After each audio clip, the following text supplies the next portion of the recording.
SRP ni Click 160 is 116,900 pesos. Ako po yung alagay po ni Mr. First Time. Oo. Hindi, ikaw talaga. Wala akong alam.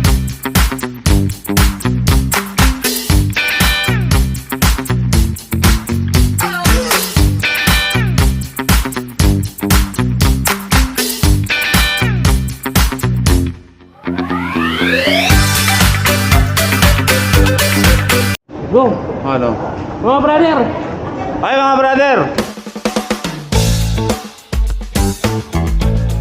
Nandito tayo ngayon sa Makina Moto. Makina Moto Show dito sa SMX. Sabi mo, anong motor? Honda Click 160. Honda Click. Yung ipo-feature natin, bis. Seryoso? Oh!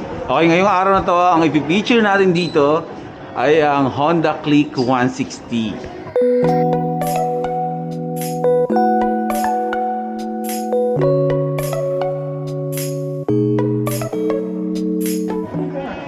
At ito kasama ko ang aking sidekick. Apo, boss. Saan tayo? Nagigaw na po tayo. Ayun kasi Doon po tayo.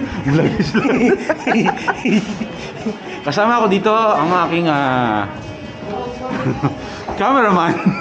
Ako po yung alagay po ni Mr. First Time. Oo. Hindi, ikaw talaga. Wala akong alam. Ayan, inintrohan na ni Boy P. Eto, check natin. Honda Click 160. By now, alam na ng karamihan na iba ng looks and engine platform ng Click 160. Ano pa nga ba ang pwede natin na-expect dito? Pero alamin muna natin kung magkano ang motor na to. Teka, balikan natin tong video na to kung tama nga ba yung sinabi ko. Ang estimated price natin for the Honda Click 160 pagdating sa Pilipinas would be somewhere around 108 to 120,000 depending on what version we are getting. O di ba? So pasok mga brother kasi ang SRP ni Click 160 is 116,900 pesos. E tama nga rin kaya yung sinabi ko tungkol sa release date nito sa Pilipinas. We can expect the Click 160 to be in the Philippines somewhere around August to October of 2022. Pero kung sakaling ma-launch yan earlier this year, hindi na tayo masyado magtataka dyan.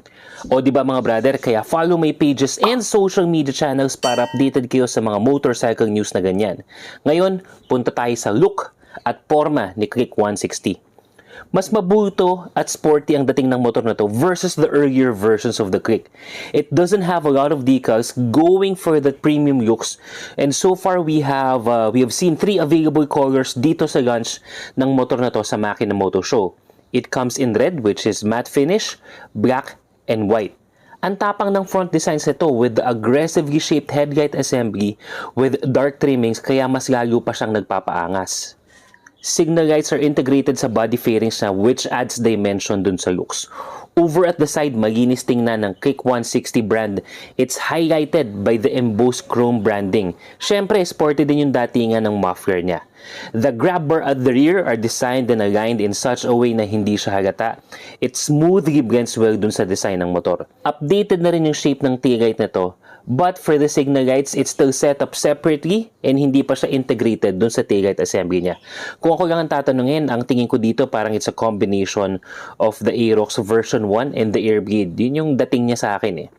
For the tires, upgraded na rin yung gulong nito to bigger ones. Sa harap, meron tayong 180 by 14 at sa rear naman is 120 70 by 14. So, that gives the tires more surface area para kumapit and syempre mas macho na yung dating ng motor na mismo. The engine now houses 157cc liquid-cooled single-cylinder and it can now generate 15 horsepower at 8,500 RPM and 13.8 Newton meters of torque at 7,000 RPM.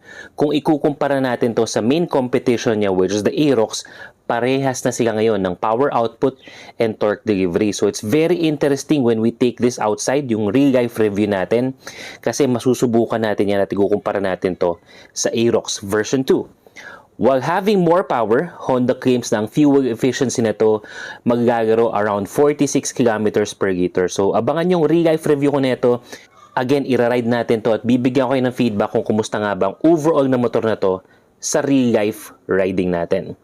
For the brakes, sa harap meron tayong disc brake habang drum brake naman sa likod, and it houses the combi brake system. Yung combi brake system is that once you press on the left lever yung rear, agad too much or biglaan over 50% pressing, the combined brake system will be activated in such a way that the braking power will be distributed to the front and the rear para mas okay yung stopping power mo.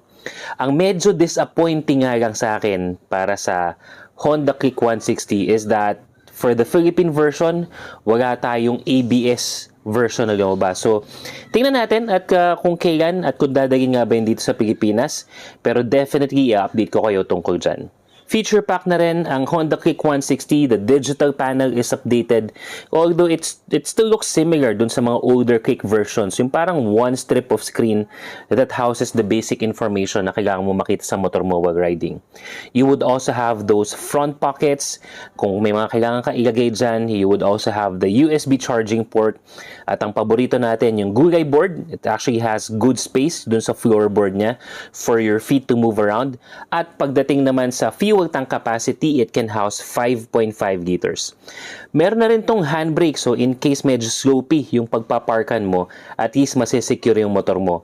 And this version of the Click 160 will have the smart key system with the answer back and anti-theft features. Kung di pa rin kayo familiar sa smart key system na Honda, sa madaling salita, keyless na siya.